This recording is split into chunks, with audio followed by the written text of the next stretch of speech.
Kita ninyo na patong-patong ang kaso ko. Sa totoo lang, ang balita ko may warrant daw ako pag...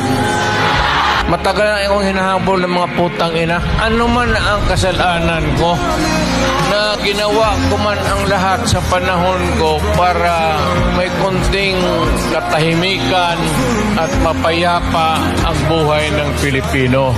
Assuming na totoo, bakit ko ginawa yan? Para sa sarili ko? Para sa pamilya ko? Para sa inyo at ang inyong mga anak sa ating bayan? Bakit? Tumahimik ba ang bayan natin kung Pilipinos? Hold up dito, hold up. Tayo mga ayaw ng gulo, napipilitan tayo to confront evil because nandyan sa harap natin. Sino ba naman gustong pumatay? Putang inang yan.